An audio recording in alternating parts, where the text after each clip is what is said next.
रात के अंधेरे में पटना की एक सुनसान गली में हल्की हल्की बारिश हो रही थी।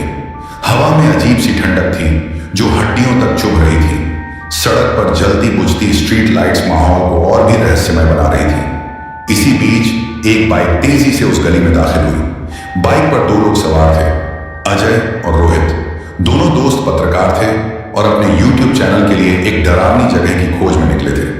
अजय ने बाइक रोकते हुए कहा, यार ये जगह सही नहीं लग रही। तूने सच में सुना था कि यहां कोई भूत रहता है?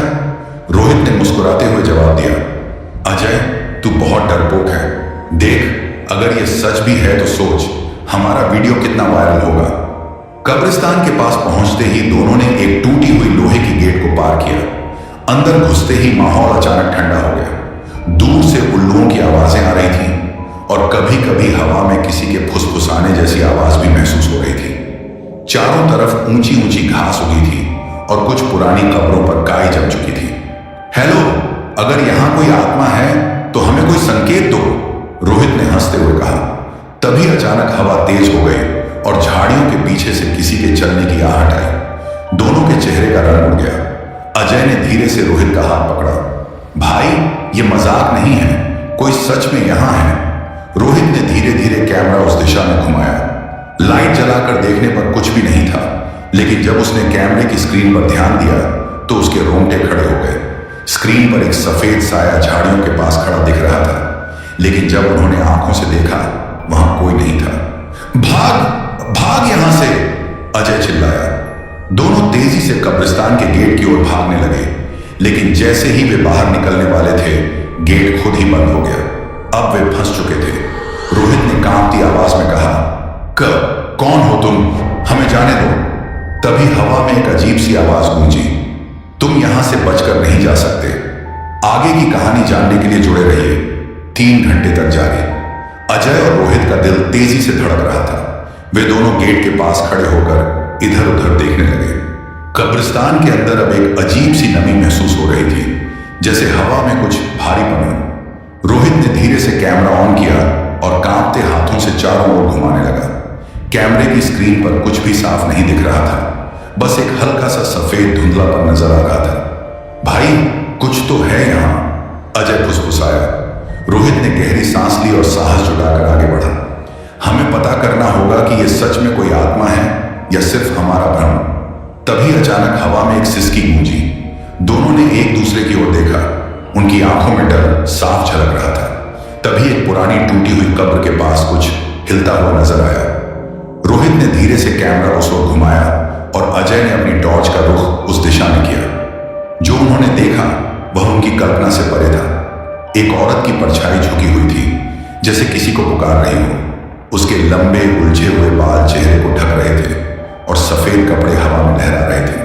परछाई धीरे धीरे ऊपर उठी और उनकी ओर देखने लगी, लेकिन उसका चेहरे की जगह सिर्फ एक काली गहरी खाई थी, जैसे वहां कुछ था ही नहीं।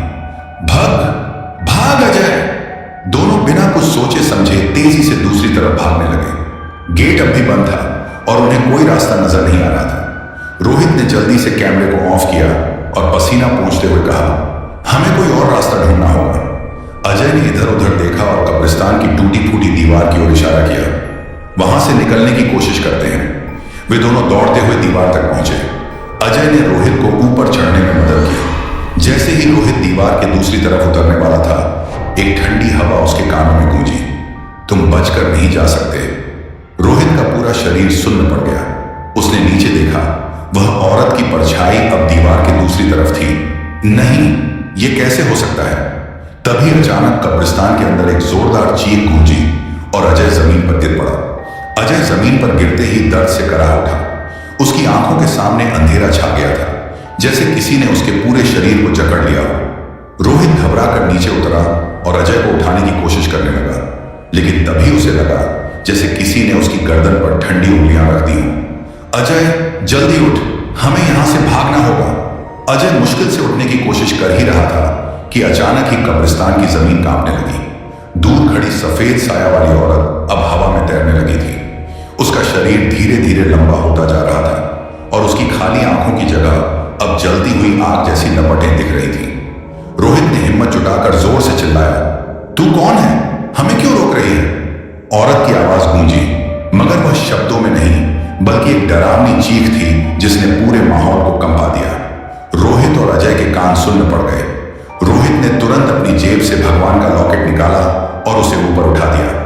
अगर तू कोई बुरी आत्मा है तो इस शक्ति के आगे नहीं टिक पाएगी। कुछ पल के लिए चारों तरफ सन्नाटा छा गया। औरत की परछाई हवा में रुक गई। उसकी आंखों की आग धीमी होने लगी। अचानक कब्रिस्तान के एक कोने से किसी के रोने की आवाज आई। रोहित और अजय ने ध्यान से सुना।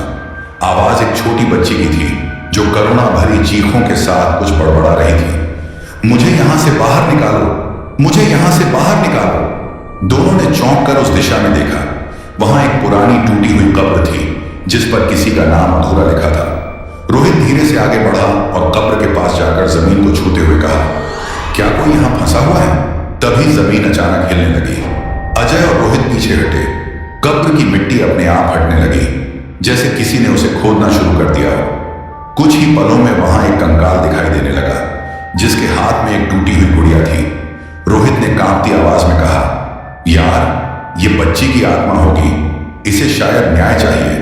अचानक वह सफेद साया वाली औरत जोर से चीख उठी और हवा में एक भयंकर झटका हुआ। गेट जोर से हिलने लगा और कब्रिस्तान की हर चीज जैसे जिंदा हो गई थी। अब सवाल था, क्या वे इस आत्मा से बचकर निकल पाएंगे या वे भी इस भूतिया कब्रिस्तान का हिस्सा बन जाएंगे? रोहित और अजय की सांसें थम चुकी थी। उनके सामने जमीन से निकला कंकाल पड़ा था जिसकी हड्डियों के बीच एक पुरानी गुड़िया जकड़ी हुई थी। कब्रिस्तान की हवा और ठंडी हो चुकी थी, जैसे किसी अदृश्य शक्ति ने चारों ओर से घेर लिया हो। अचानक वह सफेद साया वाली औरत जोर से चीख उठी और उसकी आवाज पूरे कब्रिस्तान में गूंज गई। अजय और रोहित को लगा जैसे उनके कानों के पर्दे फटने वाले थे। हमें यहां से भागना होगा, अजय लगभग चीखते हुए बोला। लेकिन भागना इतना आसान नहीं था। गेट अभी भी बंद था और चारों ओर अजीब सी हलचल महसूस हो रही थी। कब्रिस्तान के पेड़ अब और भी डरावने लग रहे थे। उनकी टेढ़ी मेढ़ी शाखाएं जैसे हाथ बनकर उनकी ओर बढ़ रही थी। रोहित ने कांपते हाथों से अपने जेब में रखा भगवान का लॉकेट और कैमरा कसकर पकड़ लिया। उसने गहरी सांस ली और कहा, हम तब तक यहां से बाहर नहीं निकल सकते जब तक हमें यह पता न चले कि ये आत्मा आखिर चाहती क्या है। अजय हैरानी से रोहित की ओर देखने लगा। तू पागल है क्या? हम मर जाएंगे। रोहित ने कंकाल के पास रखी गुड़िया को गौर से देखा। वो धूल और मिट्टी से सनी हुई थी, लेकिन उसकी आंखों में अब भी एक दर्द झलक रहा था। रोहित को एहसास हुआ कि शायद इसी गुड़िया से इस रहस्य का कोई संबंध है। शायद ये आत्मा इस कब्र में दफन बच्ची की मां की है। रोहित धीरे से बुदबुदाया। तभी हवा में एक औरत की धीमी फुसफुसाहट सुनाई दी, मेरी बेटी, मुझे मेरी बेटी दो। रोहित ने हिम्मत जुटाई और धीरे से गुड़िया को उठाकर अपने हाथों में ले लिया। तभी जमीन फिर से हल्के हल्के हिलने लगी और कब्र से उठी धूल भयंकर आंधी में बदल गई। अजय और रोहित दोनों अपनी आंखें बचाने के लिए पीछे हटे। हवा में एक आकृति बनने लगी। अब वह सफेद साया पहले से ज्यादा स्पष्ट दिखाई दे रहा था। उसकी आंखों में अब आग की जगह आंसू थे। मुझे मेरी बेटी दे दो, रोहित ने गुड़िया को आगे बढ़ाते हुए कहा। अगर ये तुम्हारी है तो इसे ले लो और हमें जाने दो। तभी एक चमत्कार हुआ। हवा अचानक शांत हो गई। घना अंधेरा हल्का पड़ने लगा। वह औरत का साया धीरे धीरे गुड़िया की ओर बढ़ा और जैसे ही उसने उसे छुआ, उसका चेहरा धीरे धीरे बदलने लगा। अब वह कोई डरावनी आत्मा नहीं थी, बल्कि एक उदास शांत मां की तरह लग रही थी। उसने रोहित और अजय की ओर देखा और धीरे धीरे मुस्कुराई, धन्यवाद। और फिर वह सफेद साया धीरे धीरे गायब हो गया। जैसे ही वह गायब हुई, कब्रिस्तान के गेट के खुद ब खुद खुलने की आवाज आई। अजय और रोहित एक दूसरे की ओर देख रहे थे। उनके चेहरे पर अब भी डर था, लेकिन एक अजीब सा सुकून भी था। चल भाई, अब भाग चलते हैं। दोनों गेट से बाहर निकले और जैसे ही उन्होंने पीछे मुड़कर देखा, कब्रिस्तान अब पहले जैसा नहीं लग रहा था। वहां की ठंडक अब कम हो चुकी थी और आसमान में हल्की सी चांदनी चमक रही थी। क्या यह सब एक सच्ची घटना थी या फिर सिर्फ एक भ्रम? अजय और रोहित गेट से बाहर निकलकर सड़क पर पहुंचे, लेकिन उनके कदम वहीं थम गए। दोनों ने मुड़कर कब्रिस्तान की ओर देखा। वहां की ठंडक भले ही कम हो गई थी, लेकिन अब भी माहौल में एक रहस्यमय एहसास था, जैसे कोई अदृश्य ताकत उन्हें देख रही हो। भाई, ये सब जो हुआ, क्या तू सच में मानता है कि हमने किसी आत्मा को मुक्ति दिलाई? अजय ने धीरे से पूछा। रोहित ने लंबी सांस ली और कहा, मुझे तो अब भी समझ नहीं आ रहा कि यह सब असली था या सिर्फ हमारी कल्पना, लेकिन जो भी था, अब हमें यहां से दूर निकलना चाहिए। दोनों जल्दी से अपनी बाइक की ओर बढ़े लेकिन जैसे ही रोहित ने जेब में हाथ डाला, उसके चेहरे की रंगत उड़ गई। भाई, मेरा कैमरा! अजय भी चौंक गया। क्या? कहां गया? रोहित ने अपने बैग की हर जेब टटोल डाली, लेकिन कैमरा कहीं नहीं था। मैंने इसे कब्रिस्तान के अंदर ही रखा था, लेकिन बाहर आने के बाद भी मेरे पास होना चाहिए था, अजय ने कांपती आवाज में कहा। इसका मतलब कैमरा अब भी वहीं है। दोनों के शरीर में ठंडा पसीना दौड़ गया। अब क्या करें? रोहित ने कुछ पल सोचा और फिर गहरी सांस लेकर कहा, भाई, अगर हम वापस नहीं गए तो पूरी दुनिया को कैसे बताएंगे कि हमने क्या देखा? हमें कैमरा वापस लाना होगा। अजय ने रोहित को घूर कर देखा, जैसे वह उसकी बात पर विश्वास नहीं कर पा रहा था। तू सच में फिर से अंदर जाने की बात कर रहा है? रोहित ने सिर हिलाया। हाँ, और ये आखिरी बार होगा। अजय के पास कोई और विकल्प नहीं था। दोनों ने एक बार फिर कब्रिस्तान की ओर कदम बढ़ाए। गेट अब भी खुला था, लेकिन अंदर घुसते ही माहौल फिर से बदलने लगा। ठंडी हवा चलने लगी और दूर से फिर वही हल्की फुसफुसाहटें सुनाई देने लगी। रोहित ने धीरे धीरे अपने कदम बढ़ाए। उसका दिल जोर जोर से धड़क रहा था। अगर कुछ भी अजीब हुआ तो हम भाग जाएंगे, पक्का, अजय ने कहा। रोहित ने सिर हिलाया और दोनों आगे बढ़ते गए। कब्र के पास पहुंचते ही रोहित ने जमीन की ओर देखा और वहीं पड़ा था उसका कैमरा। उसने जल्दी से उसे उठाया और बैग में डाल लिया। चलो, अब भागते हैं। लेकिन जैसे ही दोनों पीछे मुड़े, उनका खून जम गया। गेट बंद हो चुका था और हवा में वही जानी पहचानी आवाज गूंजी। तुम्हें लगा कि सब कुछ खत्म हो गया। दोनों के शरीर सुन्न पड़ गए। भाई, ये जगह हमें छोड़ने नहीं दे रही। तभी उनके पीछे किसी के कदमों की आहट सुनाई दी। आगे क्या होगा? क्या ये आत्मा अभी भी वही है या कुछ और बड़ा रहस्य सामने आने वाला है?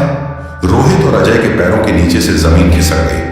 गेट खुद ब खुद बंद हो चुका था और अब पीछे से आती कदमों की आहट ने उनकी रूह कंपा दी थी। अजय ने कांपती आवाज में कहा, भाई, हमारे पीछे कोई है। रोहित धीरे धीरे मुड़ा और टॉर्च की रोशनी उस दिशा में डाली जहां से आवाज आ रही थी, पर वहां कोई नहीं था।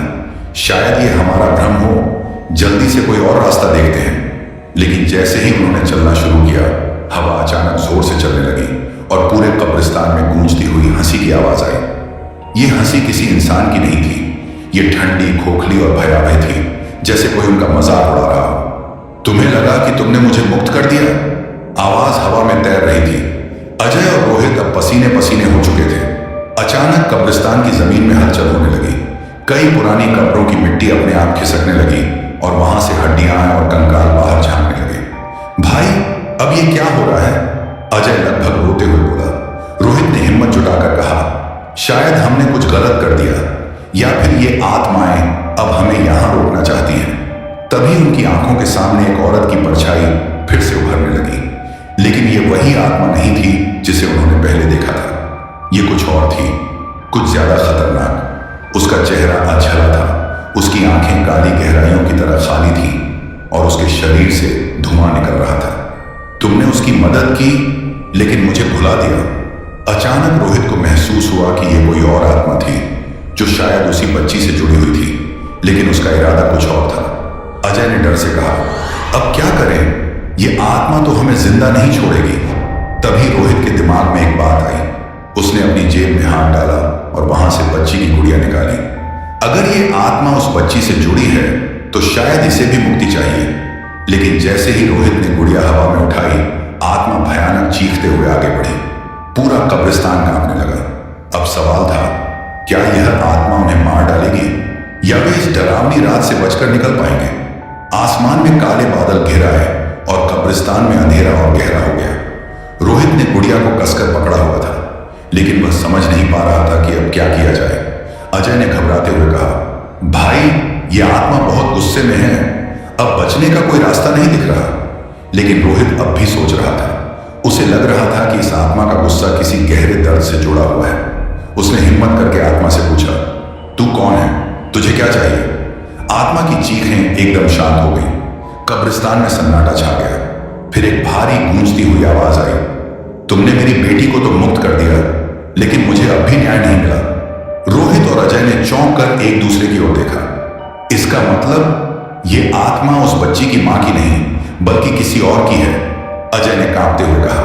तभी रोहित की नजर पास की एक टूटी हुई कब्र पर गई जहां आधा मिट चुका नाम दिख रहा था, लता देवी। रोहित को अचानक सब समझ आ गया। अजय ये बच्ची की मां नहीं बल्कि कोई और है जिसने शायद उस बच्ची के साथ कुछ बुरा किया था। आत्मा की आंखों में अचानक गुस्से की लहर दौड़ गई। उसने जोर से चीखते हुए कहा, हाँ मैं ही हूं वो जिसने उसे मारा, लेकिन मुझे कभी सजा नहीं मिली। मैं मर गई लेकिन मेरा पाप अभी भी जिंदा है। अब अजय और रोहित पूरी तरह से सन्न हो चुके थे। उनके सामने खड़ी यह आत्मा कोई निर्दोष आत्मा नहीं थी बल्कि वह खुद एक अपराधी थी जिसे अपने के का पछतावा था, लेकिन कभी न्याय नहीं मिला। मैं हमेशा इस कब्रिस्तान में फंसी रही, मुझे चैन नहीं मिला। मैं चाहती थी कि कोई मेरी सच्चाई जाने। आत्मा की आवाज अब भारी और दर्द भरी हो चुकी थी। रोहित ने गहरी सांस लेते हुए कहा, तो क्या तुझे भी मुक्ति चाहिए?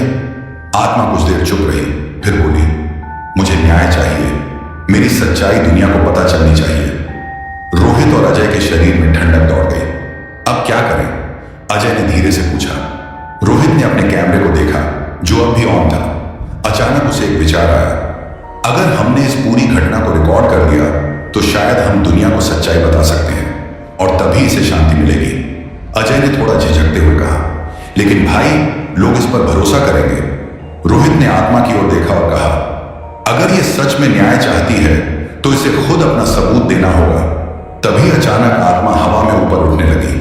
चारों ओर अंधेरा और गहरा हो गया और कब्रिस्तान की जमीन फिर से हिलने लगी। आत्मा के चारों ओर एक तेज रोशनी उभरने लगी और फिर एक आवाज आई, तुम्हारे कैमरे में सब रिकॉर्ड हो चुका है, अब मेरी सच्चाई दुनिया को दिखाओ। अचानक जोरदार झटका हुआ और रोहित और अजय जमीन पर गिर पड़े। उनकी आंखों के सामने अंधेरा छा गया। कुछ मिनट बाद जब वे उठे तो चारों ओर सन्नाटा था। कब्रिस्तान अब पहले जैसा ही था, लेकिन वहां की रहस्यमयी ठंडक गायब हो चुकी थी। गेट अब खुला हुआ था। अजय ने कांपते हुए कहा, भाई लगता है हम बच गए। रोहित ने धीरे से कैमरा उठाया और उसकी स्क्रीन देखी और तभी वह चौंक गया। कैमरे में पूरी घटना रिकॉर्ड हो चुकी थी। आत्मा की परछाइयां, उसकी आवाजें, कब्रिस्तान में हुई हलचल, सब कुछ। अजय ने भी स्क्रीन में देखा और उसकी आंखें फटी की फटी रह गईं। भाई अगर ये वीडियो दुनिया के सामने आया तो सब कुछ बदल जाएगा। रोहित ने गहरी सांस ली और कहा, हमें इसे सबसे पहले पुलिस को देना होगा, शायद इससे उस बच्ची को न्याय मिल सके। दोनों ने बिना कुछ सोचे समझे वहां से भागने का फैसला किया। वे गेट से बाहर निकले और अपनी बाइक पर बैठकर शहर की ओर चल पड़े। लेकिन जैसे ही वे सड़क पर पहुंचे, पीछे से हल्की सी फुसफुसाहट आई। धन्यवाद। दोनों ने चौंक कर पीछे देखा, लेकिन वहां कुछ नहीं था। क्या आत्मा को सच में मुक्ति मिल गई? क्या कैमरे में रिकॉर्ड हुआ सच दुनिया के सामने आ पाएगा? या इस वीडियो के साथ कुछ ऐसा होगा जो किसी ने सोचा भी नहीं होगा? बाइक की हेडलाइट अंधेरे रास्ते को चीरती जा रही थी, लेकिन रोहित और अजय के दिल की धड़कनें अब भी तेज थी। दोनों के दिमाग में बस एक ही सवाल गूंज रहा था, क्या हमने सच में उस आत्मा को मुक्त कर दिया? रोहित ने बाइक की स्पीड बढ़ा दी। अब वे शहर के करीब पहुंच चुके थे। सड़क के किनारे लगे स्ट्रीट लाइट्स की पीली रोशनी उनके चेहरे पर पड़ रही थी, लेकिन उनके माथे से बहता पसीना इस बात का सबूत था कि जो कुछ भी उनके साथ हुआ वह कोई सपना नहीं था। भाई हमें यह वीडियो सबसे पहले पुलिस को देना चाहिए, वरना कोई मानेगा नहीं, अजय ने कहा। रोहित ने सिर हिलाया। हाँ, लेकिन हमें इसे बैकअप भी रखना होगा, कहीं ऐसा ना हो कि कोई इसे मिटा दे। दोनों सीधे रोहित के घर पहुंचे। घड़ी रात के 3 बजा रही थी। घर में सब गहरी नींद में थे। रोहित ने जल्दी से लैपटॉप ऑन किया और कैमरे से वीडियो ट्रांसफर करने लगा, लेकिन जैसे ही ट्रांसफर 80% तक पहुंचा, स्क्रीन अचानक झिलमिलाने लगी। क्या हुआ? अजय ने घबरा कर पूछा। रोहित ने कंप्यूटर स्क्रीन को देखा, फाइल अचानक गायब हो गई थी। भाई ये कैसे हो सकता है? मैंने कुछ छुआ भी नहीं, अजय ने कांपते हुए कहा। क्या ये आत्मा चाहती है कि ये वीडियो दुनिया के सामने ना आए? रोहित ने दोबारा कैमरे को चेक किया, लेकिन कैमरे की स्क्रीन भी पूरी तरह ब्लैंक हो चुकी थी। भाई ये कैसे मुमकिन है? हमने तो खुद देखा था कि सब रिकॉर्ड हो गया था। अचानक कमरे की लाइट हल्की हल्की झपकने लगी। खिड़की के बाहर हवा तेज हो गई। हम अब भी उस आत्मा की पकड़ में हैं। अचानक लैपटॉप की स्क्रीन फिर से चमकने लगी और वीडियो फाइल दोबारा प्रकट हो गई, लेकिन इसमें कुछ अलग था। वीडियो में एक नया फुटेज जुड़ चुका था। एक पुराना धुंधला क्लिप जिसमें एक आदमी रात के अंधेरे में उसी कब्रिस्तान में खड़ा था। अजय ने झुककर ध्यान से देखा और धीरे से बुदबुदाया, ये आदमी कौन है? तभी वीडियो में कुछ ऐसा हुआ जिससे उनके रोंगटे खड़े हो गए। आदमी के पीछे अचानक वही आत्मा प्रकट हुई, लेकिन इस बार उसका चेहरा पहले से भी ज्यादा डरावना था। वह आदमी मुड़ा और उसकी आंखें डर से फटी की फटी रह गईं और फिर स्क्रीन पर एक खौफनाक चीख गूंजी और वीडियो वहीं कट गया। रोहित और अजय ने एक दूसरे की ओर देखा। क्या यह सब पहले भी किसी के साथ हो चुका है? अब यह मामला और भी रहस्यमय हो चुका था। हमें तुरंत इस वीडियो को पुलिस तक पहुंचाना होगा, लेकिन सवाल यह था, क्या पुलिस उन पर यकीन करेगी? और सबसे बड़ी बात, वह आदमी कौन था जिसे आत्मा ने अपना शिकार बनाया था? शायद इस कब्रिस्तान की सच्चाई अब भी पूरी तरह सामने नहीं आई थी। रोहित और अजय की आंखों के सामने कंप्यूटर स्क्रीन अब भी चमक रही थी। वीडियो में दिखने वाला आदमी कौन था? क्या वो भी कभी उनकी तरह इस रहस्यमयी कब्रिस्तान की ओर गया था, या फिर वो इस भूतिया जगह का कोई और राज जानता था? अजय ने घबराकर कहा, भाई हमें पुलिस के पास जाना चाहिए, वरना यह वीडियो भी गायब हो सकता है। रोहित ने गहरी सांस ली। हाँ, लेकिन पुलिस को यकीन कैसे दिलाएंगे? अगर उन्होंने इसे फर्जी समझकर डिलीट कर दिया तो? अजय कुछ सोचकर बोला, एक काम करते हैं, पहले इस वीडियो की कॉपी अपने फोन और किसी क्लाउड स्टोरेज पर अपलोड कर देते हैं ताकि कोई इसे मिटा ना सके। रोहित ने तुरंत एक पेन ड्राइव निकाली और वीडियो को सेव करने लगा, लेकिन तभी लाइट अचानक गुल हो गई। कमरे में घना अंधेरा छा गया। बाहर हवा जोर जोर से चलने लगी और दरवाजे की खिड़कियां खुद ब खुद जोर जोर से धड़कने लगी। अजय ने घबराकर मोबाइल की टॉर्च जलाई।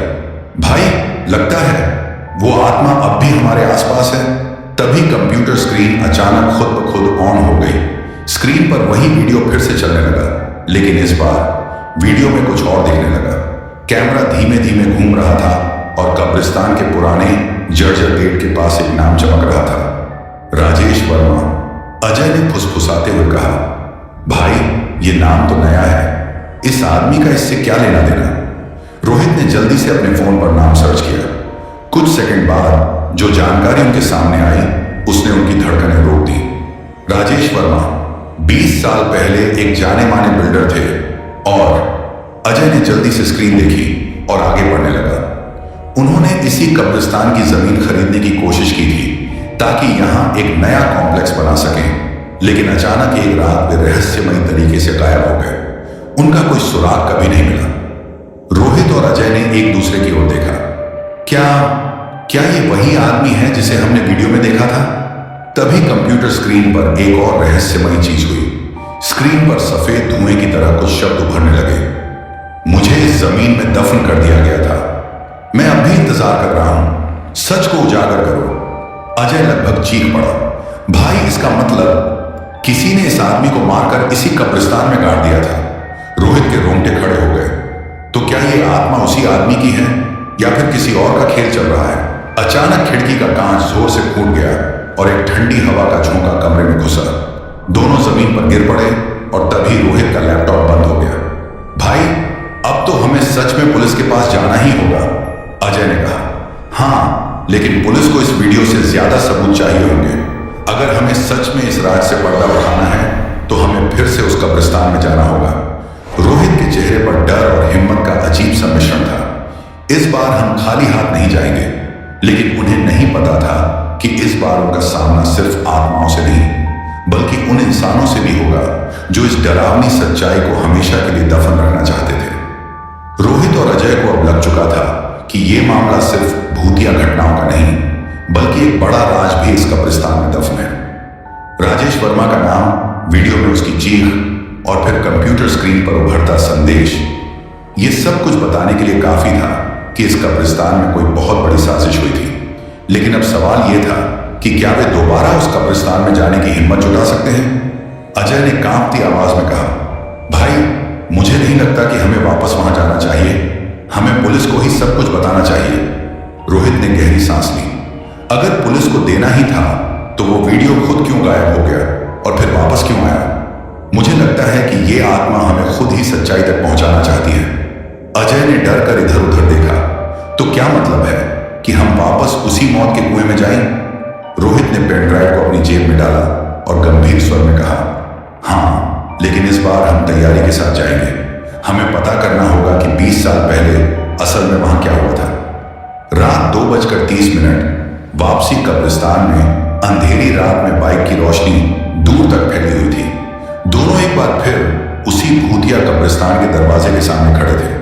गेट अब भी वैसा ही था, जंग लगा हुआ, टूटा फूटा, और उस पर लगी जंजीरें धीरे धीरे हिल रही थी, मानो कोई उन्हें बुला रहा हो।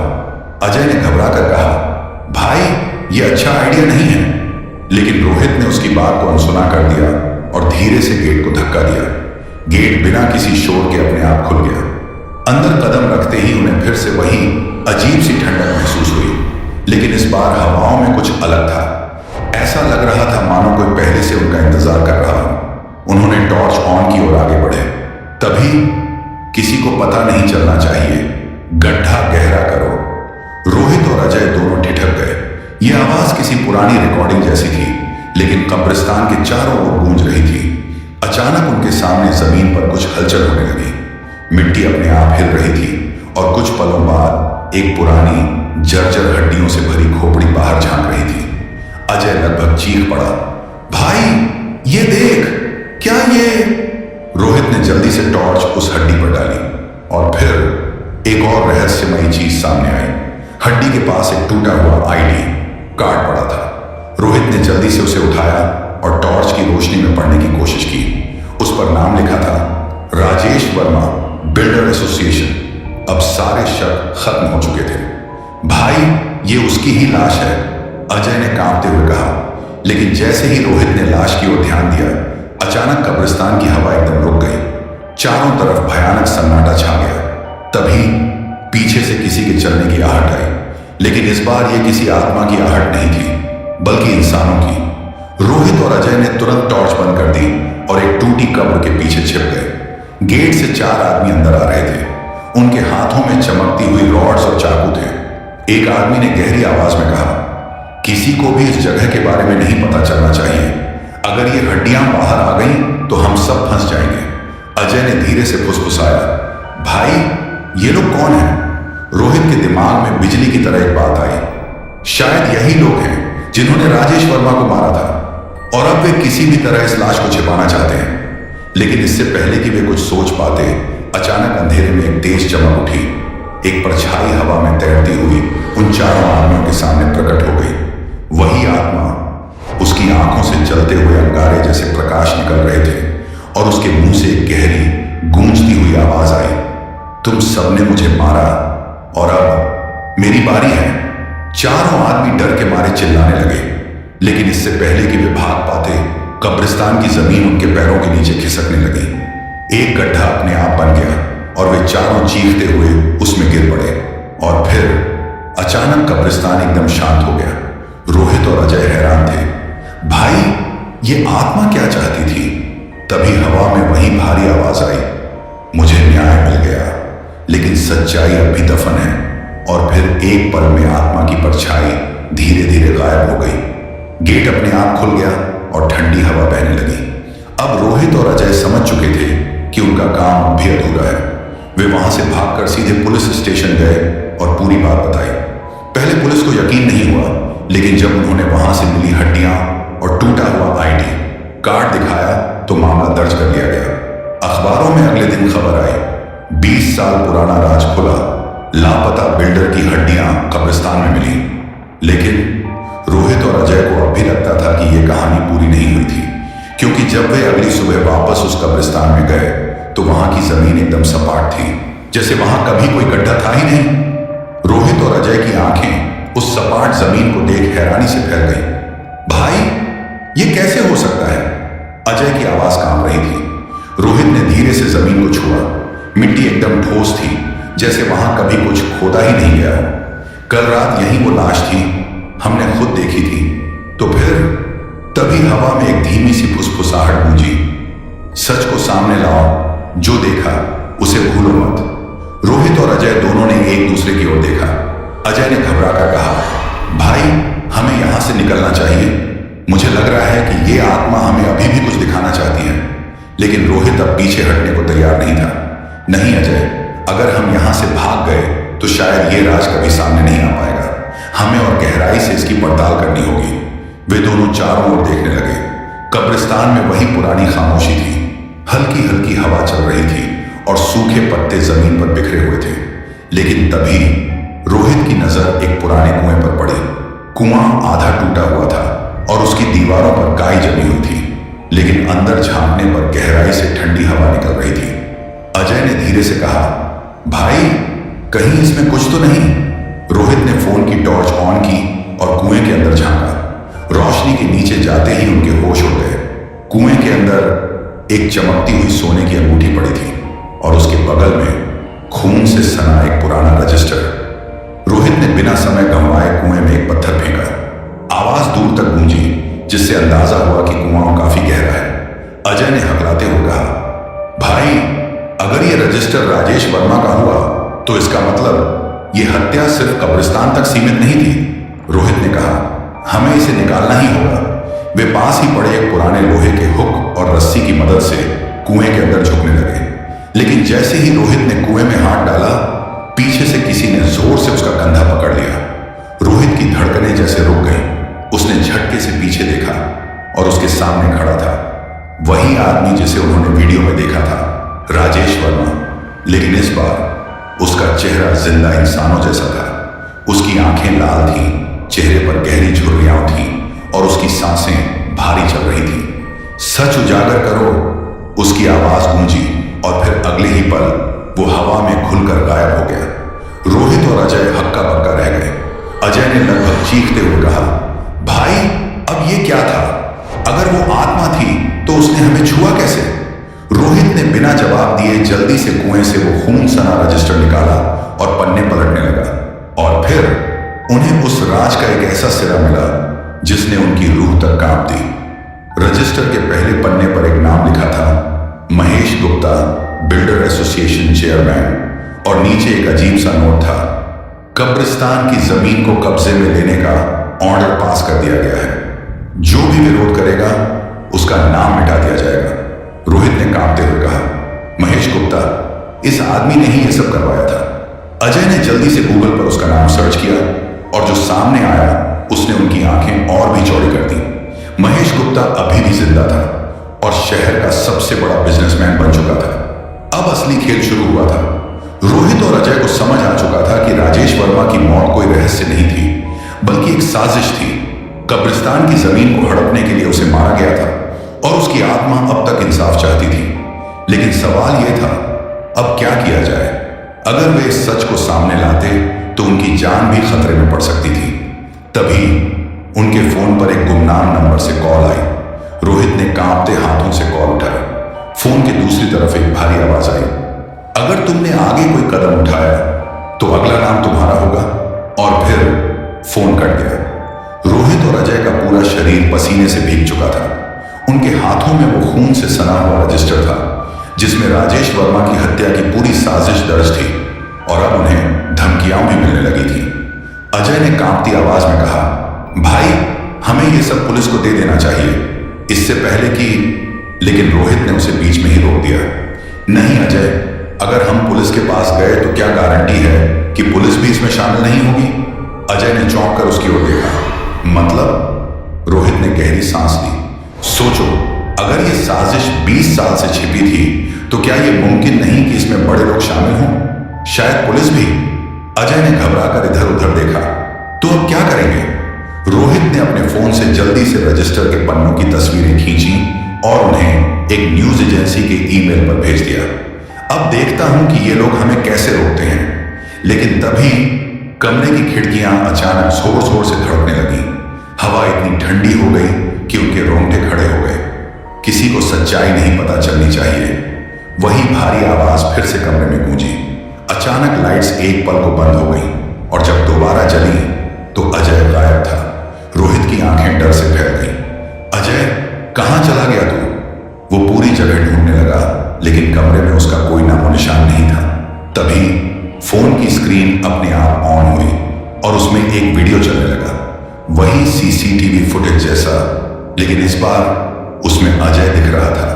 वो एक अंधेरे कमरे में बैठा था। उसके हाथ पैर बंधे हुए थे और उसकी आंखें डर से फटी हुई थी। तभी स्क्रीन पर एक परछाई आई वही राजेश वर्मा की आत्मा।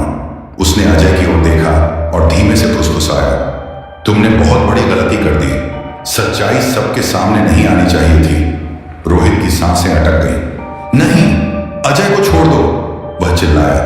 लेकिन तभी वीडियो स्क्रीन पर एक आखिरी मैसेज आया, अब सिर्फ एक को बचाया जा सकता है, तुम या तुम्हारा दोस्त, तय कर लो। और फिर स्क्रीन ब्लैंक हो गई। कमरे में सिर्फ रोहित की तेज धड़कनों की आवाज थी। उसने घड़ी की ओर देखा। रात के ठीक 3 बजे थे।